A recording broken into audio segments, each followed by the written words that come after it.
ताली बजाएंगे और यीशु मसीह के नाम की महिमा करें। लेकिन आपको मालूम है कि ये चीज़ हमारे जीवन में लगभग 90% असर डालता है।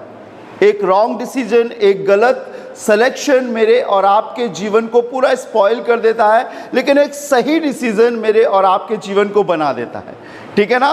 और कई बार लोग कहते हैं कि इसकी कामयाबी के पीछे क्या कारण है, ये इतना क्यों बढ़ रहा है, क्यों तरक्की कर रहा है। तो कहीं ना कहीं उसका चुनाव डिपेंड करता है। कुछ चीज़ें चुनने के बाद बदली जा सकती हैं, लेकिन कुछ चीज़ें चुनने के बाद बदली नहीं जा सकती। जैसे एक बार शादी हो गई तो ना पति को बदल सकते ना पत्नी को बदल सकते, क्योंकि बाइबल परमिशन नहीं देती है। आप घर बदल सकते हो, आप नौकरी बदल सकते हो, आप चीज़ें बदल सकते हो, आप दोस्त बदल सकते हो, लेकिन कुछ चीज़ें जो हमारे जीवन में एक बार हमने कर लिया और वो जीवन भर हमारे साथ बनी रहेंगी। परमेश्वर के वचन में लिखा है, भली पत्नी कौन पा सकता है, वो जिससे यहोवा खुश हो। ठीक है ना। कुछ चीज़ें जो मैं और आप अपने जीवन में चुन रहे हैं, उसमें मेरे और आपके चयन से इंपॉर्टेंट है कि मैं और आप प्रभु को आगे रखें और उससे पूछे, प्रभु क्या ये मेरे लिए ठीक है या ये मेरे लिए ठीक नहीं है। और इंसान की उन्नति उसके चयन पे या उसके चुनने पे, चुनाव करने पर बहुत अधिक आश्रित रहती है। कहते हैं वो कौन सा मनहूस दिन था जब तुम हमें मिली, हम तो बहक गए थे, काश उस दिन हम आपकी आवाज़ नहीं सुनते तो हमें ये दिन देखना नहीं पड़ता। चुनाव चुनाव चुनाव। मसीह जीवन में जब आप आगे बढ़ रहे हो तो हर घड़ी आपके सामने दो चीज़ें आएंगी कि किसी को आप सेलेक्ट करो और किसी को आप निग्लेक्ट करो। आप क्या कर रहे हो? अगर आप खुदा की अगुवाई में नहीं होगे तो आप भटक जाओगे, क्योंकि ये मन स्वतंत्र है, ये अभिलाषा से भरा हुआ है, ये अपने फेवर की बातें सोचता है और हमेशा अपना भला चाहता है। लेकिन कई बार हमें वो चीज़ चुननी पड़ेगी जो शायद संसारिक रूप से हमारा फेवर ना करे। दो लोग थे, एक का नाम अब्राहम और उसका भतीजा लूत। उत्पत्ति 12वें अध्याय में खुदा ने इन्हें बुलाया और ये अपना घर बार छोड़कर, अपने पिता की ज़मीन को छोड़कर, अपने देश को छोड़कर ये निकल पड़े। लेकिन जब ये आगे बढ़े तो खुदा ने इन्हें बड़ी बरकत दी, आशीष दी, और इतनी आशीष दी, बाइबल में लिखा है कि अब्राहम के चरवाहों में और लूत के चरवाहों में बढ़ोतरी के कारण झगड़ा होने लगा। आई एम सुपीरियर, मैं बहुत शक्तिशाली हूँ, हमारे पास बहुत है। तब इन दोनों ने आपस में ये बात करी कि अब कदाचित हमारा एक संग चलना ठीक नहीं है।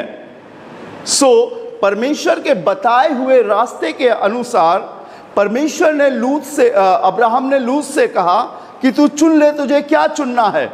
और बाइबल बताती है जब उसने अपनी निगाहों को उठा कर देखा तो उसे सदोम की तराई, जहां बहुत हरियाली थी, ज़मीन अच्छी थी, उपजाऊ थी, अपने डेरे को, अपने कबीले को लेकर वो वहाँ पर बस गया। लेकिन जब अब्राहम ने अपनी निगाह को उठाया तो उसे बंजर ज़मीन, सूखी ज़मीन और रेगिस्तान उसे मिला। बड़ा निराश था।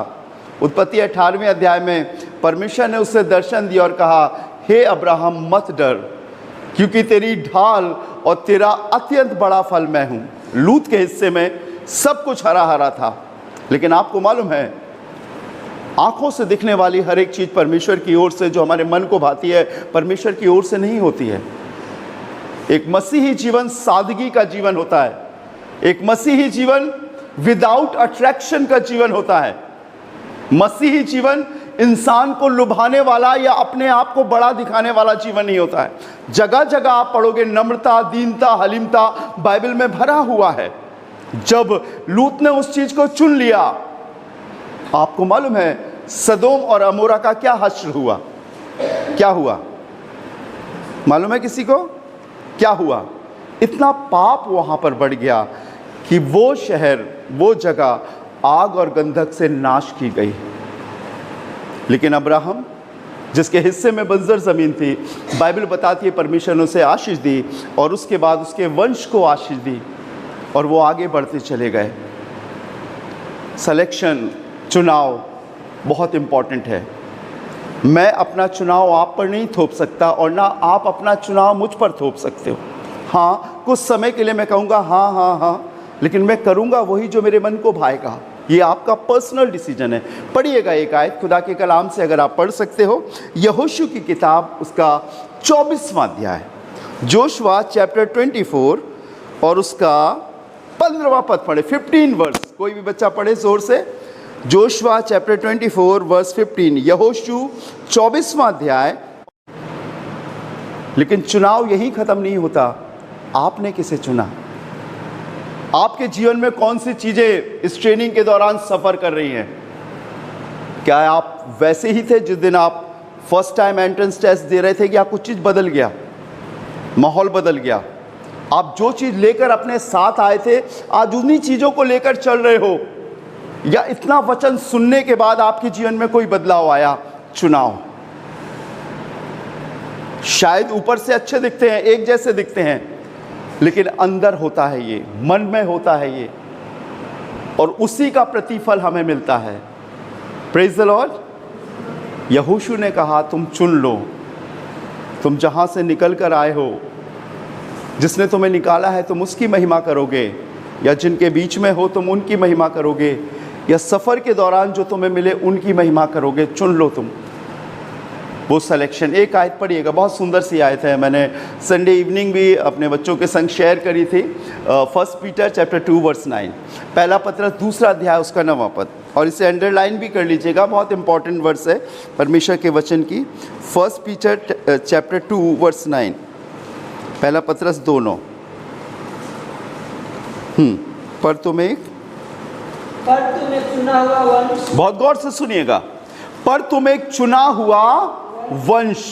वंश किसे बोलते हैं? अगर पिता है जो उसकी संतान है तो वो वंश कहलाएगी। हम सबको बनाने वाला परमेश्वर, लिखा है तुम एक चुना हुआ वंश, सेलेक्टेड पीपुल हो। परमेश्वर ने अपनी औलाद का ओहदा हमें दिया है, परमेश्वर ने अपनी संतान का ओहदा हमें दिया है। वो चीज हमें दी है जो संसार के लोगों के पास नहीं है। लिखा है पर तुम एक चुना हुआ वंश, सेलेक्टेड हो। बहुत लोग थे इस दुनिया में, लेकिन प्रभु ने बुलाया। जब यीशु अपने चेलों को चुनने के लिए गया तो सबको नहीं उसने चुन लिया, लेकिन कुछ लोगों को चुना। आप स्पेशल हो, और आज अगर आपके कानों में खुदा का कलाम जा रहा है ना, आप सौभाग्यशाली हो। दुनिया में इतनी अभिलाषा, इतना भ्रष्टाचार है कि सत्य बात कोई नहीं बोलता, किसी ना किसी बात के पीछे उसका कोई स्वार्थ होता है। लेकिन यहां पर सिर्फ एक ही है कि आपको जीवन मिले और बहुतायत का जीवन मिले, आप पाप से बचकर अलग चलो। पर तुम एक चुना हुआ वंश। हाँ, इस दुनिया में हमारे माँ बाप के द्वारा हम इस दुनिया में आए, लेकिन उससे पहले परमेश्वर ने हमें सेलेक्ट किया है। बाइबल बताती है बुलाए हुए तो बहुत से हैं पर चुने हुए थोड़े हैं। पर तुम एक चुना हुआ वंश, और आगे क्या लिखा है? राज पद्धारी याजकों का समाज। कितने लोगों ने दुआएं करी और लोग चंगे हुए? जरा हाथ उठाइए, ऊंचा उठाइए। Very good. क्यों? ऐसी क्या खूबी है हमारे अंदर कि हम लोग दुआ करें और लोग अच्छे हो रहे हैं? ये राइट, ये अधिकार परमेश्वर की ओर से उस संतान को मिलती है जो ये चयन करते, ये चुनाव करते कि यीशु तू ही मेरा प्रभु है। प्रभु ने महज हमें दुआ कराने वाला नहीं, लेकिन दुआ करने वाला भी बनाया है। आपको याद होगा, मुझे बताइए, यूहन्ना पहला अध्याय 12वां पद क्या बताता है? यूहन्ना रचित सुसमाचार पहला अध्याय 12वां पद, बहुत फेमस वर्स है। परंतु जितनों ने उसे ग्रहण किया उसने उन्हें परमेश्वर की संतान होने का हक बख्शा। वो सारी अथॉरिटी, वो सारे अधिकार परमेश्वर उस वचन के द्वारा, जब हम उसका चयन करते हैं, उसे अपने जीवन में पहला स्थान रखते हैं, हमें मिलती है। अब जाकर देखो, लोगों से मिलो, कोई ना कोई प्रॉब्लम से भरे हैं। मैं ये नहीं कहता कि प्रॉब्लम हम पर नहीं आएगी, आती है, लेकिन वो निकल जाती है। हालेलुया। आएगी जरूर। यिर्मयाह पहला अध्याय 19वां पद बताता है, वे तुझसे लड़ेंगे तो सही, परंतु तुझ पर प्रबल ना होंगे। कभी कभी लगेगा मैं हार रहा हूं, मैं हार रहा हूं। नहीं, आप अपने सिलेक्शन पर, अपने पूरे फोकस को करो, पूरे मन को करो, मेरी साइड वो है जो सर्व सामर्थी है। हालेलुया। और जब आप उस पर अपने ध्यान को लगाओगे, आप विजयी होगे। मुझे एक जवाब दीजिए, इंसान बड़े हैं, खुदा बड़ा है? परमेश्वर की योजनाएं बड़ी हैं या इंसान की युक्ति बड़ी है? कोई नहीं रोक सकता। आप फोकस करो उसको कि मेरी तरफ मेरा खुदाबंद है, मैंने उसका सिलेक्शन किया है, मैंने उसे चुना है। और जब वो आपकी साइड है, प्रॉब्लम आएगी। एक गीत गाते नाम, जंगली दरख्तों के दरमियान एक सेब के पेड़ के समान नजर आता है मुझे ए मसीह, सारे संतों के बीच में। तो ये जंगल का सफर है। मसीह जीवन आसान नहीं है, विश्वास हर रोज परखा जाता है। लेकिन अगर आपका सिलेक्शन मजबूत है तो याद रखिए, एक दिन आप फतेहमंद होंगे। आज दुख है, लेकिन दुख के बाद सुख भी आता है। हालेलुया। आज थोड़ी सी टेम्पटेशन है, परीक्षाएं हैं, लेकिन इसके बाद भी आप निकलोगे। अपने चयन को देखो, खुदावंद मेरी ओर है। आपने पढ़ा है रोमियो की उस पत्री को, जो 8वें अध्याय, शायद उसका 32वां पद है, यदि परमेश्वर हमारी ओर है तो हमारा विरोधी कौन हो सकता है। फतेह हमारी है। जब आप लड़ाई को अपनी व्यक्तिगत लेकर लड़ोगे, आप हारोगे, लेकिन जिस दिन आप लड़ाई को खुदा की लेकर बढ़ोगे, आप फतेहमंद होगे। इस्राएली 1 महीने तक डर और घबरा रहे थे। शाऊल ने योजना बनाई, इस्राएली योद्धाओं ने योजना बनाई, वे डरते थे जाति जूलियस से। इतना बड़ा आदमी, 6 हाथ और 1 बित्ता, उसकी दहाड़, उसकी ताकत से डरते थे, उसकी सेना से डरते थे, क्योंकि वो व्यक्तिगत ले रहे थे। लेकिन वो लड़का छोटा दाऊद वहां पहुंचा। बाइबल में लिखा है, उसने कहा, तूने परमेश्वर को और परमेश्वर की सेना को ललकारा है, इस्राएलियों को नहीं, परमेश्वर की सेना को, सेनाओं के यहोवा को ललकारा है। पहला सामुएल 17वां अध्याय 45वां पद बताता है, तू तो भाला, सांग और तलवार लिए हुए मेरे पास आता है, परंतु मैं सेनाओं के यहोवा के नाम से तेरे। अपनी लड़ाई को अपनी मत करो, आप सिर्फ चयन खुदा का करो, वो लड़ेगा आपकी तरफ से। युद्ध तो यहोवा का है। मिटोगे नहीं, नाश नहीं होगे, असफल नहीं होगे, लेकिन सिर्फ अपने सिलेक्शन पर देखो कि मेरा सिलेक्शन क्या है। फिक्र मत करो, चिंता मत करो। आंसू बहाना है, खुदा के सामने बहा लो, घुटने टेक लो, रो लो, प्रार्थना कर लो, लेकिन जब सामने आओ तो खुशी से आओ और कहो, मेरा खुदावंद फतेहमंद है और मुझे फतेहमंद करेगा। वो मेरी ओर है, वो मेरी तरफ है, उसने मेरी दुआओं को सुना है। आप जीतोगे। हंस रहे हैं ना वो आपकी असफलता को देखकर? मत फिक्र करो, जिस दिन वो खड़ा होगा ना, सबके मुंह बंद हो जाएंगे। What is your selection? लिखा है, जब उन्होंने हरे के संग ऐसा किया तो सूखों के संग क्या ना करेंगे। हमें हर रोज अपना क्रूस उठाना है, हमें हर रोज अपने सिलेक्शन को देखना है। मत घबराओ, मत चिंतित हो सकता हमसे कुछ गलत हो गया हो, कहो खुदा मुझे माफ कर। हम इंसान के प्रति गुनहगार नहीं हैं। हमने अगर गुनाह किया तो हम अपने खुदा से माफ़ी मांगेंगे, लेकिन अपने चयन को देखेंगे, वो आज भी माफ़ करेगा और हमें आगे बढ़ाएगा। Praise the Lord. समय मुझे परमिशन नहीं देता, नहीं तो मैं आपको और डीप लेकर जाता इन सारी बातों में, लेकिन मेरे और आपको देखना पड़ेगा क्या है मेरे और आपका सिलेक्शन। हम अपने एग्ज़ाम में उसे पुकारते हैं या हम अपनी अच्छी परिस्थिति में भी उसे पुकारते हैं।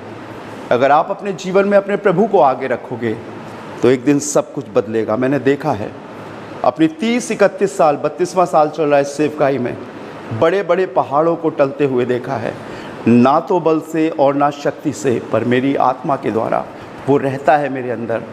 मैंने उसका चयन किया है, ये पहाड़ टल जाएगा। आइए अपनी आंखों को बंद करें, दुआ करें। राजाओं के राजा, प्रभुओं के प्रभु, हम आपका धन्यवाद देते हैं हर एक उन परिस्थितियों के लिए प्रभु जिसमें आप हमें लेकर जाते हैं और कुछ ना कुछ हमें सिखाते हैं। प्रभु हम आपका धन्यवाद देते हैं।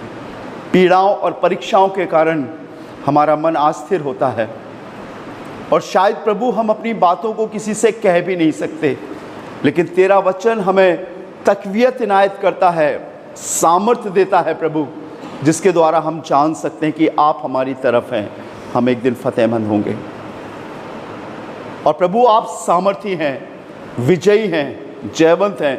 आपने शैतान और अंधकार के कामों को नाश किया है। लेकिन प्रभु रास्ता यही है और हमें गुजर के इसी में से जाना है। हम तैयार हैं प्रभु।